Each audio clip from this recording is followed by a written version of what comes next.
पण रोजच्या दुसऱ्या अध्यायात परमेश्वराने दोन्ही स्त्रियांवर दया आणि कृपा कशी केली हे आपण आज वाचणार आहोत. तर रूत याचा दुसरा अध्याय.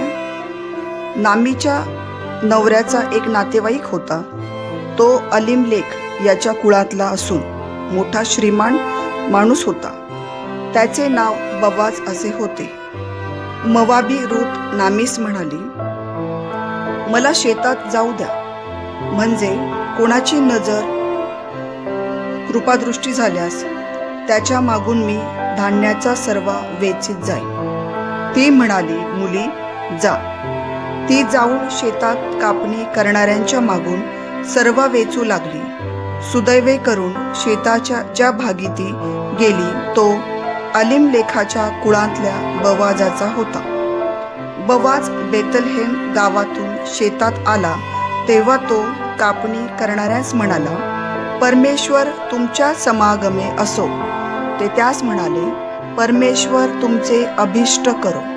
मग बवाज कापणी करणाऱ्यांच्या मुकादमास म्हणाला, ही मुलगी कोणाची?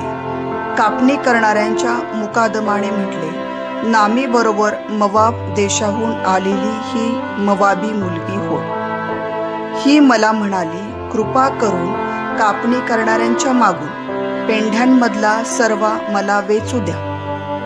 मी तेथे येऊन सकाळपासून आतापर्यंत वेचीत आहे. थोडा वेळ मात्र ती घरात बसली होती. बवाज रुथेस म्हणाला, मुली ऐकतेस ना, तू दुसऱ्याच्या शेतात सर्व वेचावयास येथून जाऊ नको.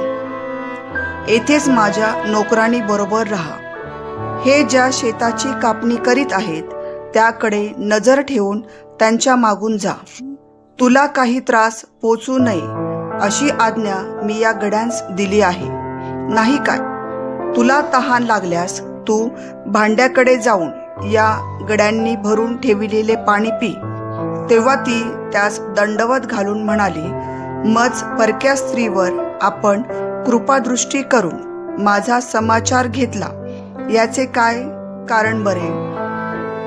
बवाज तिला म्हणाला, तुझा पती मेल्यापासून तू आपल्या सासूशी कशी वागलीस व तू कशा प्रकारे आपली माता पित्रे व जन्मभूमी सोडून तुला अपरिचित अशा लोकांत आलीस, ही सविस्तर हकीकत मला समजली आहे. परमेश्वर तुझ्या कृतीचे तुला फळ देव. इस्रायलाचा देव परमेश्वर याच्या पंखाखाली तू आश्रयास आली आहेस. तो तुला पुरे पारितोषिक देव. ती म्हणाली, महाराज, आपली कृपादृष्टी मजवर राहू द्या. मी आपल्या कोणत्याही दासीच्या बरोबरीची नसून आपण मजशी ममतेने बोलून माझे समाधान केले आहे. भोजनाच्या वेळी बवाज तिला म्हणाला, इकडे ये, भाकर खा. ह्या कडीत आपली भाकर बुडीव. त्या कापणी करणाऱ्यांच्या पंक्तीस ती बसली आणि त्यांनी तिला हुरडा दिला. तो तिने पोटभर खाल्ल्यावर काही शिल्लक राहिला. ती सर्व वेचावयास निघाली तेव्हा बवाजाने आपल्या गड्यांस सांगितले, तिला पेंढ्यात वेचू द्या, मना करू नका, कारण चालता चालता पेंढ्यांतून मुठमुठ टाकीत जा. तिला वेचू द्या, तिला धमकावू नका. तिने या प्रकारे संध्याकाळपर्यंत सर्व वेचला. तिथे वेचून आणलेल्या सर्व जोडीला त्याचे एफाभर सातू निघाले. ते घेऊन ती नगरात गेली. तिने काय वेचून आणले हे तिच्या सासूने पाहिले. तसेच तिने पुरे इतके खाऊन उरलेले आणले होते, तेही तिला दिले. तिच्या सासूने तिला विचारले, आज तू कोठे सर्व वेचिला? हे श्रम तू कोठे केलेस?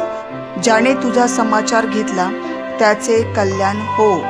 मग आपण कोणाच्या शेतात काम केले ते तिने आपल्या सासूला सांगितले.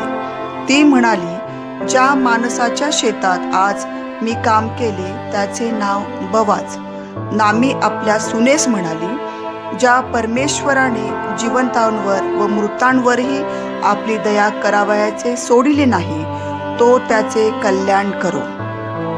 नामी तिला म्हणाली, हा माणूस आपल्या आप्तांपैकी आहे. एवढेच नव्हे तर आपले वतन सोडविण्याचा त्याचा हक्क आहे. मग मोवाबी रुथेने सांगितले की तो मला असेही बोलला की माझे गडी सर्व कापणी करीत तोपर्यंत त्यांच्या मागोमाग राहा. नामी आपली सून रूथ हिला म्हणाली, मुली, तू त्याच्याच नोकराणींबरोबर जावे. इतरांच्या शेतात तू का लोकांस आढळू नये बरे. या प्रकारे सातूनचा आणि गव्हाचा हंगाम संपेपर्यंत तिने बवाजाच्या नोकराणींबरोबर सर्व वेचिला आणि ती आपल्या सासूबरोबर राहिली. देवबाप वचनावर आशीर्वाद देव आता आणि सदा सर्व काळ.